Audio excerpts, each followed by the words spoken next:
Ladies and gentlemen, welcome back to the homestead, where we do homesteading stuff and talk about it. The subject matter for today's short presentation has to do again with chickens, and in particular the dreaded molting phase. Many of you know what I'm talking about, especially in the fall months where your chickens look like they got into a scuffle with a German Shepherd and came in second place. I mean junkyard looking chickens.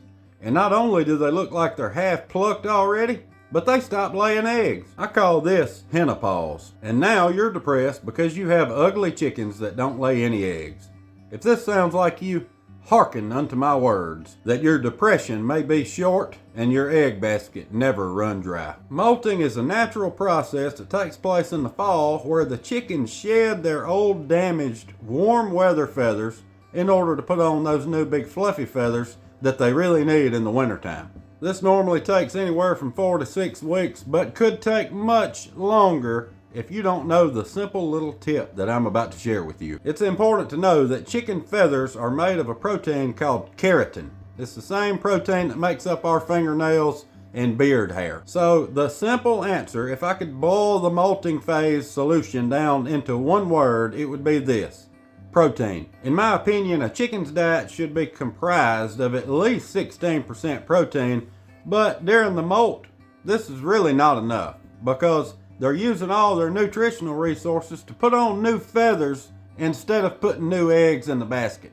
I mean, think about it. There's only so much protein to go around. And if they're putting all their protein towards their feathers, there's not enough left for eggs. Any of these three following simple feed options will increase the protein enough to get your chickens through the molt faster, you through your depression faster, while also still collecting eggs along the way, to an extent. Number one is going to be 22% laying pellets instead of the common 16% laying pellet option. If you start this higher protein option soon enough before the molt starts, there's a good chance that you can speed them through it while still collecting a few eggs here and there. But if you don't start this higher protein feed until you start seeing bald spots on your chickens and feathers on the ground, you're just playing catch up, and you're going to need to move to one of the next two options, which are, number two, floating catfish feed. Now, hear me out. I know it sounds silly. Most brands of catfish feed are between 30 and 35% balanced protein made up of fish meal, soybean meal, corn, wheat, and a few other odd and end little things. All the things that chickens love to eat and the protein content that they need to thrive during the molt. And last but not least on my list is dry cat food.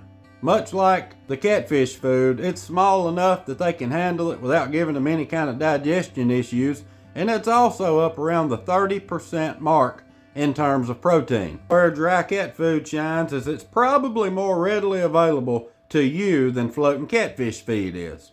I don't know about your area, but in mine, Dollar Generals are everywhere. They're popping up in the parking lots of each other, and every one of them has a rack with dry cat food on it.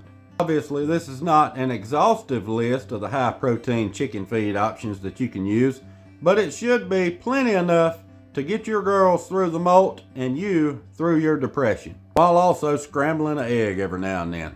If you're not satisfied with your current chicken husbandry practices and want to go above and beyond for your backyard flock, I've got a couple of links in the description to some of the best chicken snacks on the market, along with a lot of other stuff I use on this homestead regularly. Now, if you've made it this far in this video, congratulations. Your attention span is more than that of a squirrel. And for that, I have something kind of exciting to let you in on. If the good Lord says the same, late next week I will upload a video about chicken snacks and will connect you to one of the best chicken snack manufacturers to ever do it. In the description of that video, there will be a special link, and every one of you will get 10% off of their entire website. They're a longtime friend of this channel, and I'm excited to work with them again, so stay tuned. God bless, and we'll see you soon.